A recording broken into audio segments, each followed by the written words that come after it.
Today, I'm very happy to have with us the British school director, John Kelly. John is a passionate owner and general director of Colegio Ikigai, the first school in the Metaverse in Mexico, so called, with a school methodology focused on phenomenon-based learning ideas, inspired by examples from Finland. He's also a Metaverse and VR consultant to schools and educational companies around the world, and in general, a very enthusiastic and curious person, and always ready to learn. Welcome to the podcast, John. Hi, thanks very much. How are you doing? I'm very good, thanks. Yeah, just waking up here in Mexico City. It's early morning. Just having a great chat here with Sai, explaining a bit about who I am and you know how I got to this position. That's correct. My name is John Kelly. I'm the Director General of Colegio Ikigai. It's our first year. We're just into our third term. Yesterday was Children's Day here in Mexico, and apart from all the technology and the ideas that we're bringing in, yesterday we had a swimming pool concept in the school. So I'm a little bit tired from yesterday. We had 77 children, all in swimming pools and throwing water around, or water fight, pistols. So it was a really nice day yesterday. Fantastic. And for you who don't know, I'm also very fortunate to have with me my co-host from Spain, Sai Nuba, who will complement the conversation with her Spanish insights and artistic touch, also as a pioneer educator in Spain. So hi, Sai, how are you doing? Hello, I'm very happy to be here with you guys. I am wishing to know more about the project of John. Is the Metaverse thing that he's doing in his school for me something like it's mad, and I need to know more about it. So I'm very happy to be here today. I think I'm going to learn a lot. Yeah, me too. So I had the pleasure to talk with John quite a lot the last year, I guess, year and so. But let's start from the beginning, John, because we're all curious about hearing your story, how you ended up as a British educator in Mexico City, and now you spent about 20 years living and working there around Mexico and neighboring countries. Yeah, that's right. Yeah, so I've been 18 years in Mexico. Two of those years were in Colombia. I had the chance to go and be the director of a school there called Colegio Británico de Cartagena. I was there 2016 to 2018. Another great experience in Latin America. I always dreamed, really, when I was a young man, I studied history, and I really fell in love with the whole concept of sort of like the Cuban Revolution. Like, I really liked that idea. I studied a lot about it. So I always wanted to have the chance to come to Latin America and see and visit. I didn't think I was going to live here for 18 years, especially not in Mexico City. But again, Mexico is a place that's captured my heart. Like, learning about Mexican culture is really interesting. My son was born here. My son is Mexican. He has dual nationality, but really is, he's really Mexican, to be honest. So it's been a fantastic experience so far. And it's also, the country that's given me my wife, my child, and now it's given me my business. So I've managed to open my own school this year. We're just into the summer term, Colegio Ikigai. But you're right, previously I was from the UK. I trained as a history teacher. Then I worked in several international schools, working with the IB programs. IB, like a theme that runs through my career, which, I really love the IB programs. And I worked in China, over here in Mexico, in Colombia. And now I'm back in Mexico, in the north of Mexico, very close to Palenque. Our school's about 15 minutes away from Palenque, and it's called Colegio Ikigai. And if your readers are not familiar with the concept of Ikigai, that's a really good place to start. Yeah, fantastic. Before we go into Ikigai and your latest innovations the last year or so, tell us a little bit about your journey as an educator and then school director in different schools, and leading you to actually take the brave decision to start your own school. So if you tell us a little bit about your profile before that. Sure, absolutely. So I worked in as I suppose the moment that really everything sort of took off in my career was I became the IB coordinator of a school. But the thing was, it was definitely sort of an exam factory setting. Our very rich upper class school here in Mexico City. The parents really wanted their children to go overseas. They took the IB program and paid a lot of money for it to go for access into Ivy League universities mostly. Although we did send some students over to the UK. That went really well. And then I started working for corporations, groups of schools, first in Colombia, which was a national corporation. And then I worked for an international schools group and to see that sort of international perspective from across the world. However, the thing that really changed a lot of how I saw the world and a lot of the way I think obviously was the pandemic. So I was the headmaster of a large international schools group, school, 1,500 students in 2020. I think it was March 2020. And I had no idea that, when the pandemic started, we would be off for 16 months. So schools in Mexico had no contact with their children for 16 months. I also had an 8-year-old boy in my home as well. And so we had to transition all of these students, including kinder students, online practically overnight. I hadn't really, had it on my radar, even though, I knew there was a pandemic coming. I hadn't really thought about how to get children learning online. And I thought, it was a complete disaster. I thought that the learning online just didn't work for my child. It didn't work for many of the children, like putting them in video conferencing areas like we're doing today.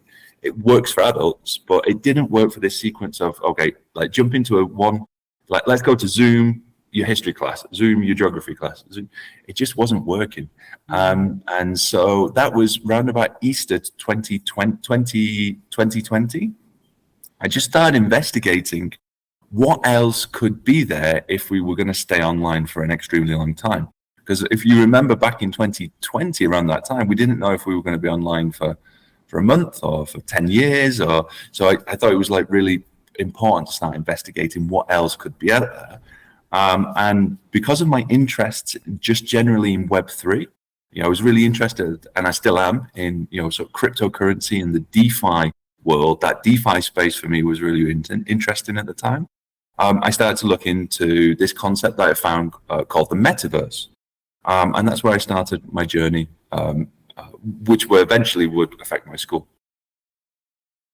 And can you go deeper into your, Saif, please ask any follow-up questions as you wish. But if you go deeper to the curiosity, why you were interested in the Metaverse and why you actually saw it as a solution or potential tool for education.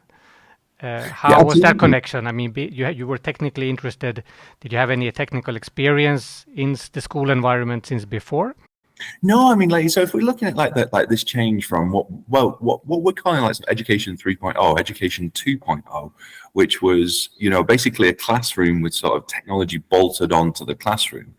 I was looking for something that would be like much more interactive. So I initially found a company called VRARA. And VRARA were being promoted by a thought leader at the time called Peter Diamandis. And what they were doing is they were selling real estate in the US in metaverse environments. They're still doing the same thing. I think, they still have these big spaces where you can bring over 1,000 students together into a virtual campus. It's got like an LMS into it as well. So you can like distribute your teachers and staff into these virtual classrooms. But I got a chance after that, I got a chance to find a computer program, a program that was sort of attached to them called Frame. And when I saw my first Frame, that's when the penny dropped, because what you can do in Frame is teachers can bring their own assets into the worlds and create a world you can create a world. If you have a Gmail account, you can create it in under 30 seconds. And once you've got it, you can bring a whole range of different sort of teaching assets. And that's where I started. If you want to bring up, and my first thought was let's put PowerPoint presentations in there. So definitely the ideas have evolved quite dramatically since then. But what I also liked was that, you could pull in with WebXR, all our students really need is the URL and a password. And really the students can be anywhere on the planet. And that's one of the key areas I think that's really important in Education 3.0 is that we can learn anywhere we want on the planet. We don't necessarily have to be in a school. So that was kind of like my entrance into it. But then I realized that, actually learning in metaverse environments has a lot of other great characteristics. wasn't until 9 months ago that I actually started putting children into these spaces to learn that I saw a whole different dimension to it as well. And actually how interested and motivated, engaged children actually are to learn in these 3D environments is actually it's been amazing. Before we go into the experiences with the metaverse and how you have developed your, let's say, pedagogical approach to it, also focusing on the 3.0 element of the education, because I would also argue that education 2.0 is something that we haven't seen anywhere basically yet, and we're still with education 1.0 in a very restricted fashion with technology related to Web 3.0. So there's a big gap there.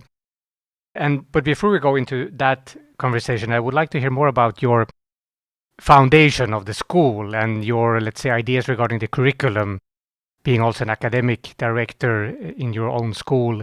How did you plan that out and really start executing the actual creation of the school?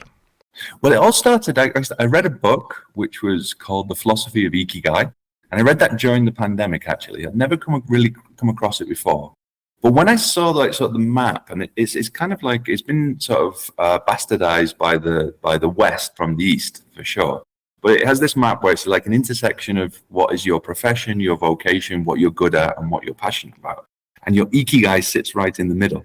I also really love the story about Colegio Ikigai coming from Okinawa, and the people in Okinawa were living longer and reported to be much more content. So like the romantic element of Ikigai sort of captured my heart. Especially at a time when, I hadn't left my house in sort of 16 months. And I was like really looking for something to hold on to that could get me back out into the real world.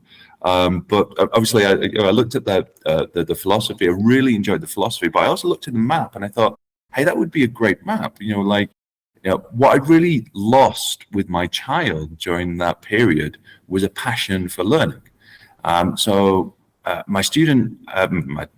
son had gone backwards, I felt, a little bit in mathematics and sciences and languages. But more than that, he just didn't want to go back to school. He didn't want to learn anything. He wasn't happy. He wasn't engaged. So when we started Colegio Ikigai, like a huge element to us was to put the fun back into learning. It was just as basic as that. Like, for example, yesterday, closing down the school, having a water fight on Children's Day puts that, that fun element back into it. So once we'd found this sort of like philosophy that we could work with and sort of build into a mission and vision and like a pedagogical approach, the second part was phenomenon-based learning from Finland. So I sort of found out about it in 2016. And my first idea was like, it just sounded really cool. It's like what, a phenomenon for me is like something of great interest. And so I just started, researching a little bit, reading a few bits here and there on the web, but thinking, hey, that's really cool. Finland have got a great idea there. But again, once I got deeper into phenomenon-based learning, it had one amazing characteristic for me that I really wanted to latch onto, which was no standardized exams. So that element for me was part of the fun element of bringing children back to school. Because I saw that as soon as the children came back to school in the context of Mexico, schools tended to become more traditional overnight. So it's kind of like all the children went back to school, and I think the schools in my local zone, as far as I could be aware, thought the only way that we can be all of the the loss of learning was to become more traditional. So all of a sudden, my son went back to school, and he's copying out again. So what I wanted to really do was to marry these two ideas together, and to develop a situation where students could learn in projects. Now, there was another really important idea behind that, and that was because in Mexico, there's a huge educational reform in Mexico that's just about to happen to schools this September, and all of the schools in Mexico are now going to become project-based learning schools. And going through that transition at the time, I saw that as a perfect moment to enter the market with this kind of new offering inside the local area. Fantastic. So you had a very good vision, very strong vision, and very strong personal interest in actually doing something different. And what did it require for you to actually execute on it and let's say, regarding resources, a team around you? Did you have any other, let's say, co-founders? I'm looking at this from the perspective of people who might have worked for many years in the industry, might be principals or headmasters or teachers who want to do something different and who are looking at, let's say, people as yourself as potential role models, and who might be able to give them some roadmaps on how to go about it. What did you have around you when you started? Nothing. Absolutely nothing. So I'd say really, I've had to learn over the last, I think we're about into month 20 now since we made the decision, 21. So, I had to learn a lot of skills about, how a business would work. How do you start a company here in Mexico? What do you need to start a company? How do you get your permits, licenses to run a company, a school in Mexico? That element was extremely tricky, very difficult. How does accounting work? What do you do to HR, contracts? Things that, I'd previously been in touch with as a head of school, but things that I now needed to dominate and really work with. So it's been a steep learning curve, I would say, in all of the, the mechanics behind making a business work and a school work in Mexico. Obviously, I needed money, capital. I think this is the first question that most people ask themselves. Like, how do I get the money? I've been very fortunate in my career to have some money in my bank, but I didn't have anywhere near the amount of money that I needed. So I started to look for investors, and I very, very quickly found an investor. So that was like a slice of luck that I had in this process. So once I had the investors, I had to sort of like develop a network around me. Networking skills was also extremely important, especially when you're thinking about how Mexico really operates. What you need is good, close personal relationships with people who can make decisions. So networking sort of went higher up in my order of thinking. And then, of course, you needed to find clients. So you need publicity, marketing. You need to start thinking about how to manage social media, how you're going to manage your Facebook, your Instagram, and your LinkedIn. So a year ago, I didn't have any content on LinkedIn. I only started last April, exactly 1 year ago, posting things out on LinkedIn. And then inside the local community, how do you work Facebook to get into your target audiences? How do you run campaigns on Facebook? All of this was kind of new. Even though like I'd done it previously in other schools, I had, a team of 20 people doing this, and I stood at the top. Now I had to be the team of 20 and do it all myself. Also, like when interested parents came to the school, we were remodeling, so I had to learn about building codes and structures and how to make sure that things are safe inside schools, civil codes, where to put your extinguishers, etc., etc.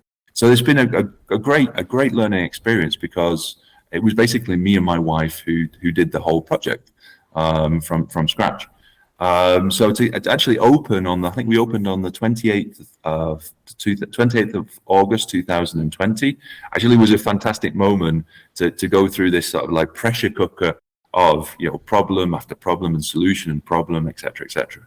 And then, of course, like the mental resilience that you needed. I started off with some money in my bank, but that money just went. So like you have to be psychologically quite tough to get through those moments when you have no children in your school. And I was talking with my wife about this just yesterday. We got our first child in the school on the 1st of May last year. And we managed to get 72 children to come and join us from May to August last year. And if we hadn't have done that, the school could not have existed.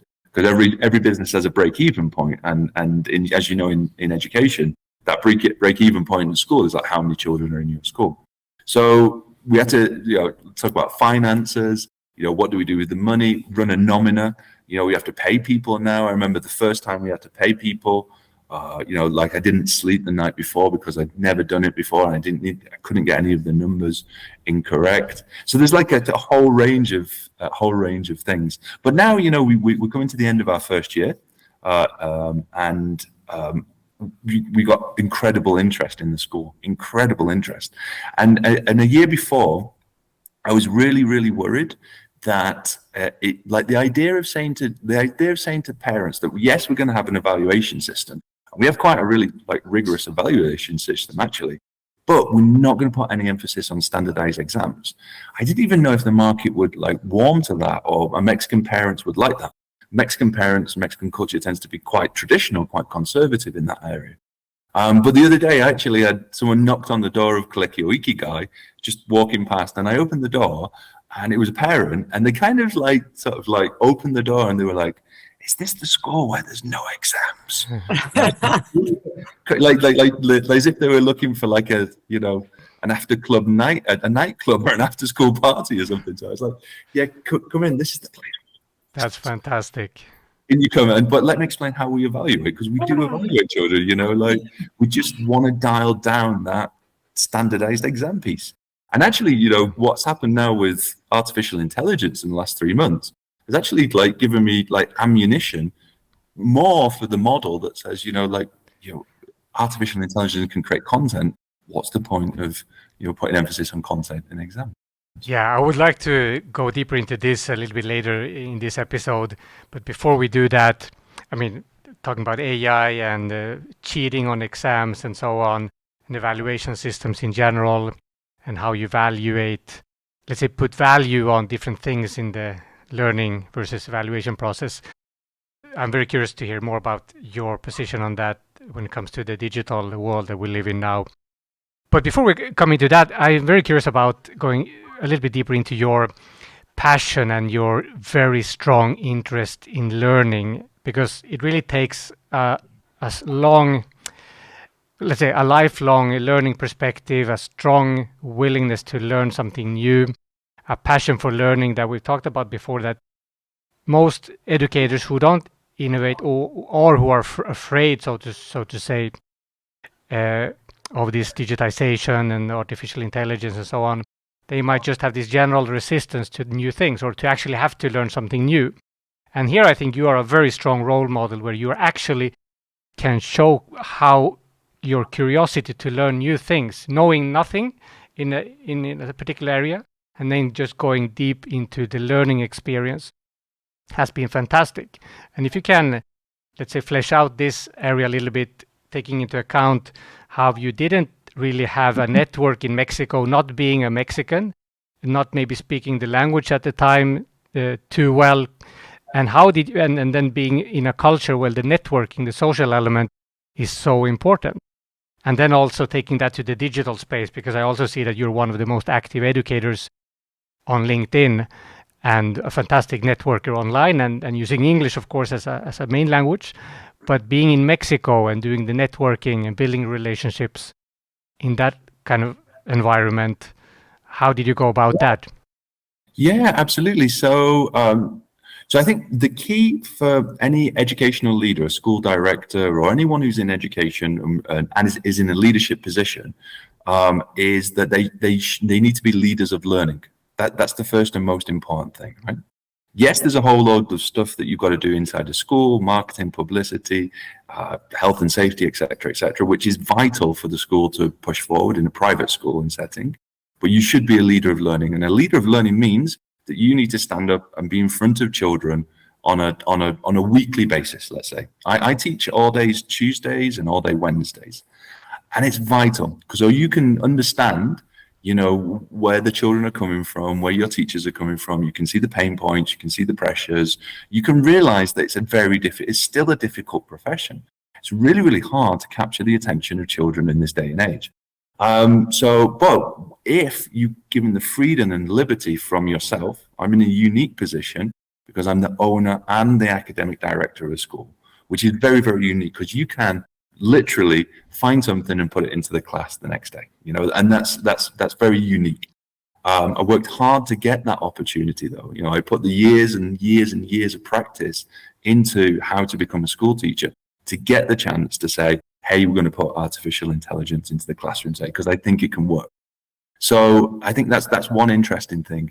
And the idea of becoming a lifelong learner inside this environment is now really, really interesting. The whole range of applications that we've now got access to, And there's some sort of like very famous ones at the moment, like ChatGPT, et cetera, et cetera. But it's just beginning though, that every time I find a new application, I use it first, and then I think about like how could my students use it inside their classroom to enhance their projects, to enhance their phenomenon-based learning projects. And I think that's really, really key. Is like I'm always thinking about the students. Networking within LinkedIn. What I really like to do is like promote like the work that my students did. And I think that speaks more than like what my ideas are about education, because it seems to me, anybody can have an opinion about education, but what we should focus on is like the quality of work that the children are actually doing day by day. And I think when you make that sort of leap, networking actually becomes quite useful and quite interesting. Networking within Mexico, I did have some contacts from my time here as being a headmaster, so that was kind of very, very useful. But I've definitely understood that you need to get your message out there in multiple channels. So my persona that I have in Facebook is much different to the persona that I have in Instagram. I don't actually pay too much attention to Instagram, actually, to be honest. And my persona that I have in LinkedIn is very, very different to my persona that I've got in TikTok. So I've got a TikTok account as well. And so I don't send out so many stuff in TikTok, but I need to start again. And then just managing the workload in social media is huge.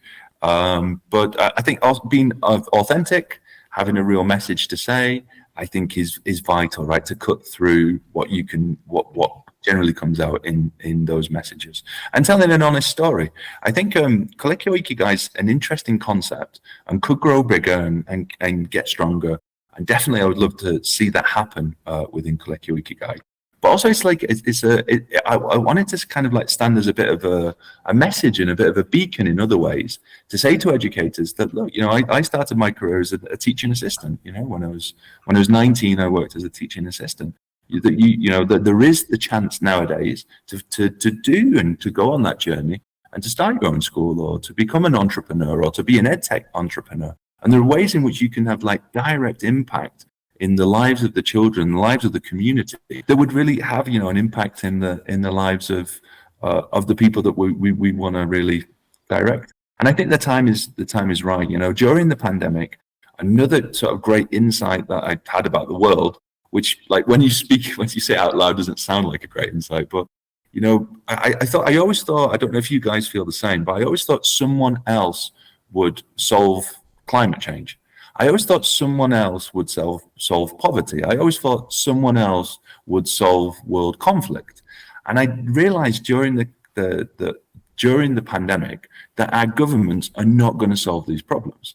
Our governments actually, the response of all governments around the world, including Mexico, including the UK, and including the US, let's pick those three, were shocking to me. Like, I actually saw for the first time that, we're sleepwalking into a climate crisis. There's potential of a major conflict on the cards at the moment. And the response from our government, I think, was generally weak.